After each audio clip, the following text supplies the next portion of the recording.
this place. Chona is nice enough to let us stay there. So, yeah.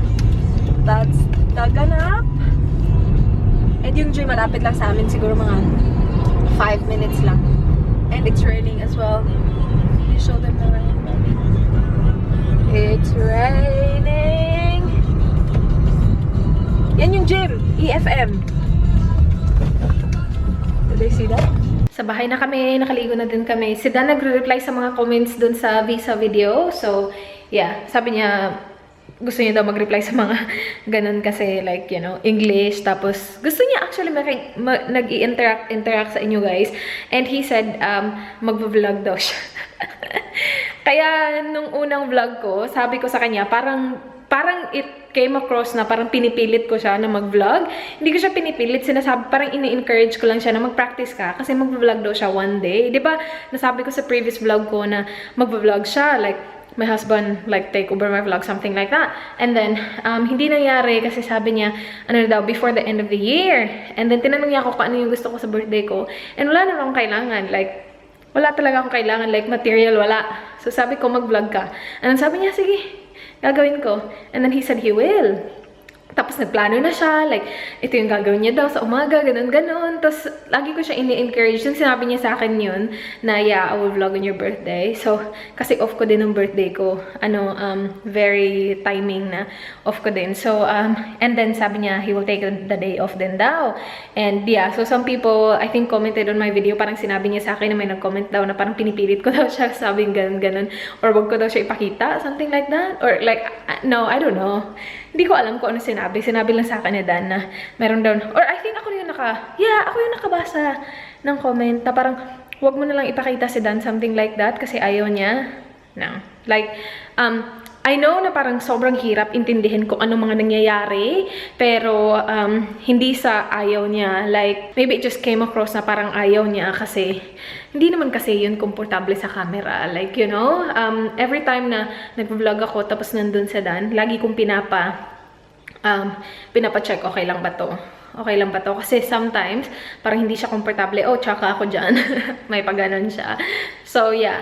Everything is okay. Like, you know, alam ko kung kailan hindi i-feature or sasabihin niya sa akin na wag mong i-include yan. Something like that. So, we're fine. Okay, so, I will have breakfast. Anong oras na ba? Yung shift ko, 9:30. Oh my gosh, wala pang 7:50. Wala pang 7:50. Wala pang 8, guys. Yan, alam niyo ba? Gustong-gusto ko mag-order sa, ito yung nasa website. Ito yung nasa, ano ko, history ng ano ko, Safari ko. Kasi, I was gonna order the BLK cosmetics, yung lipstick, like, nag-add to cart na ako kasi nakita ko yung post ng BLK cosmetics na nag-add daw sila, nag-ship daw sila international.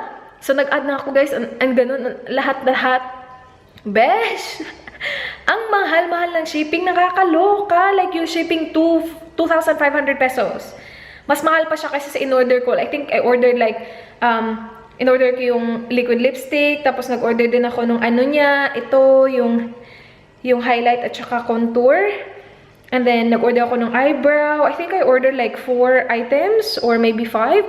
Mas mahal pa yung shipping kaysa sa like, in-order ko talaga. Nakakaloka, bakit? Ann Curtis. Gusto ko siya i-try. Gustong-gusto ko siya i-try. Gusto ko siya i-review. Like, nag-add to cart na talaga ako. Tapos sabi nila, ang mahal naman. Kasi hindi ko alam kung kailan siya masiship. Nag-iingay yung ano ko, kettle. Yeah. So, sabi nila, hintayin mo na lang. Pag uwi natin, dun ka na lang bumili. Kasi, over sa mahal, 2,500. But, like, you know, understandable naman. Kasi galing sa Pilipinas. Tapos, Australia yung pa-ship. Like, you know, mahal talaga siya. Pero, over sa mahal. Mas mura ba kapag ipina-LBC ko? Like, you know, magpapabili na lang siguro. Sino naman bibili? Ay. I was so close to ordering. Tapos sabi ni Dan, hindi mo din naman kasi alam kung kailan darating. Like, what if matatagalan pa ng bongga? Tapos, pabalik na tayo ng Pilipinas. So, para ding ano, diba? Wala din. So, sabi niya, kasi hindi parang, last time I checked, hindi sinabi kung ilang business days yung ano, shipping ng international. Meron bang pupunta dito sa Australia? Having my coffee. Ito yung coffee ko, guys. Yung favorite coffee ko. Nescafe Brown and Creamy. Thank you, Trisha. As in, super thank you. First time ko siya mainom ulit. Kasi hindi ko pa siya... kasi I have been drinking the Nescafe, yung stick lang. And I got my nails done as well yesterday. Last night, actually. I went for the kind of like nudish, pinkish something. Kasi ito yung nails ko sa wedding ng pinsan na Dan. And I was gonna go for mint green.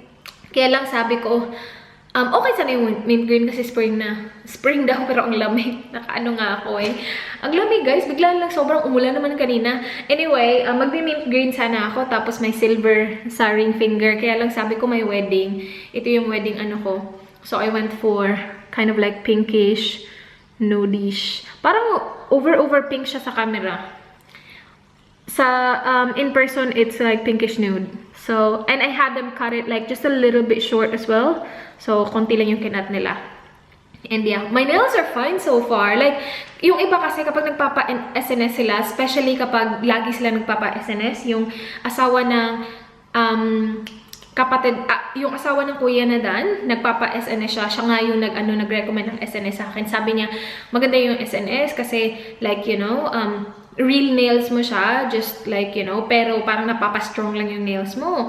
And then ngayon, yung sa kanya, lagi na nag-chip yung SNS itself, parang ano na siya, anong tawag dun? Pag natatanggal na yung SNS na layer, and sabi niya, para daw nag-weak na yung nails niya. Sa akin, so far, okay pa naman. And I've been doing this since April. So, nag-start ako wedding ko, April, May, June, July, August, September. So, ito yung 6th SNS ko. Kasi I do it every month na. I used to do it like every 3 weeks. Tapos, I think I did every 3 weeks for like twice only. Overall naman, konti lang naman yung regrowth ko like after 2 weeks. So, pero sa kanya, nagpapapalit siya every 2 weeks. Kaya siguro sobrang na yung niya. Nag-weak na yung nails niya, tapos wala na siguro makapitan ng maayos yung SNS, kaya siya, parang natatanggal. Pero yeah, yun yung problema niya. Tapos sabi niya ipapahinga niya muna yung nails niya. Pero sa akin, so far, so good naman. Which I like kasi gusto ko SNS. Hi guys! So, nasa bahay na kami. Siguro mga 20 minutes ago. Nag-laundry lang ako para pagdating namin dito. Kasi nga, diba, aalis kami. Para pagdating namin dito, okay na? Ready na? And napako na din yung makeup ko kanina. I didn't put any makeup on today. Nag-lip tint lang ako. So, pinak ko siya. So, dito na lahat ng makeup ko. And then, meron akong regalo para sa... Ito para kay Chona. Ito para kay Kat. And then, ito para kay Tin, yung kapatid ni Kat. So, yan. And if may makita pa ako na i-add ko siya. Pero yung kay Chona, puno na eh. Anyway, ready na yan. And then, I will bring this as well. Tapos, I'm bringing my Fenty Beauty as well. Ito na lang yung packaging yan. Nandun na kasi sa loob yung I'm just trying to think of what else to bring. I think I'm good. Yeah, I think I'm good. Tapos, mga damit na lang. And it's gonna be cold there. Babe, what bag are we gonna bring? Which one? The Toyota one? The bag?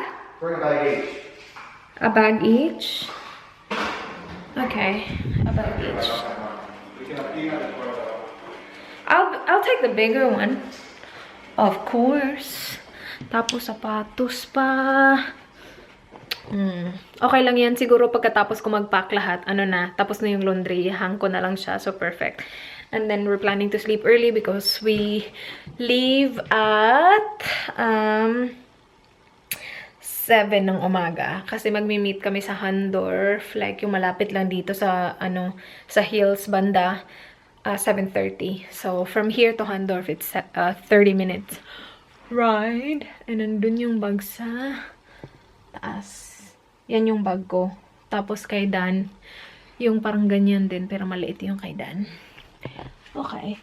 Gulo nito ah.